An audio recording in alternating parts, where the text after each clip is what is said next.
What's up everybody, it's Sean here and I'm back today to give you guys a review of the Air Jordan 3 Retro in the Mocha colorway. These dropped this past Saturday, December 15th for $190 US or $255 here in Canada.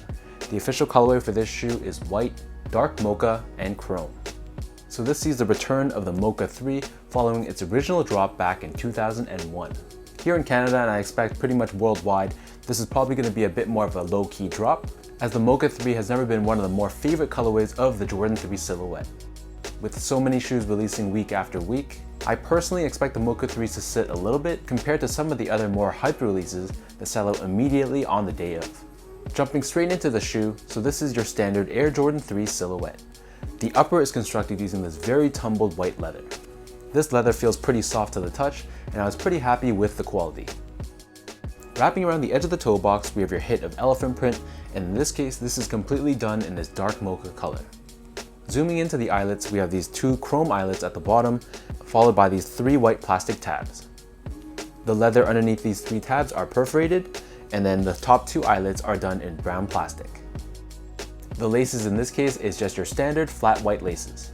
And then underneath this, we have your Jordan 3 tongue. So the bottom half is once again done in this perforated white leather, and then the top of the tongue is done in smooth white leather, and it's accented with this embroidered brown Jumpman.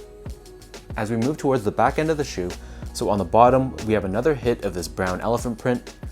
Around this top ankle collar area, again, we have this white perforated leather, and then stitched onto the very center of the back heel, we have this plastic heel tab, which has the Jumpman Air branding in brown.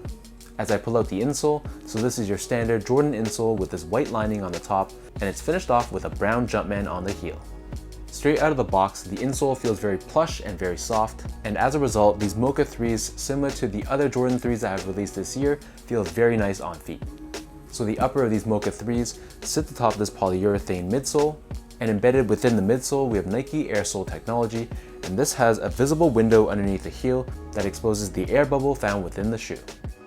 Flipping these over to the bottom, so this is your standard Air Jordan 3 outsole. So this is constructed in a combination of brown and white colored rubber, and we have the Jordan branding underneath the heel. In terms of sizing, so my feet measures as a true size 10, slightly on the wider side, and I've always gone with a 10.5 with my Jordan 3s. For most people, many say that they can go true to size, but for me, I prefer the fit and the feel of the 10.5 instead. Comfort-wise, as I touched upon a bit earlier, so the Jordan 3s in my opinion are very comfortable, especially when you combine the softness of this white leather with a very thick and padded insole. Talking about quality, so I feel like there's a bit of a hit and miss with this shoe. So the leather quality is very nice, but my main issue with these Mocha 3s was the poor paint job found on the midsole. So I went through probably 3 or 4 pairs, and each of them consistently had some sort of paint flaw. Whether it was really bad paint streaks or paint found on the air bubble, I felt like every single pair I went through had at least one small issue. Maybe it's just bad luck on my part, but it's just one small thing that I want you guys to know.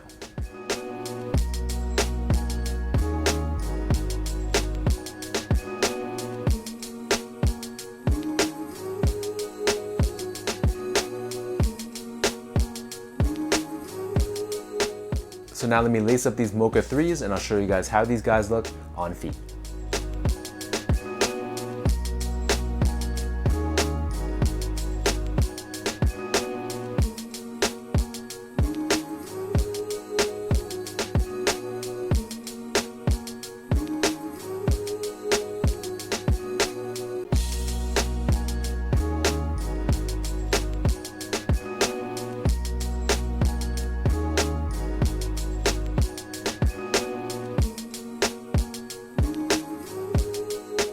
While I personally love the Air Jordan 3 model, to be honest with you guys, the Mocha 3s have always been near the bottom of my list.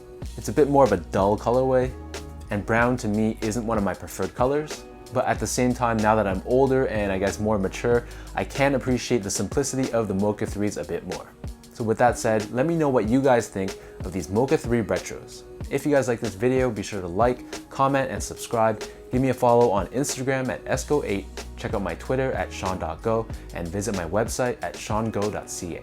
So until next time, thank you guys so much for tuning in, thank you for the continued support and love, and I'll catch you guys in the next one.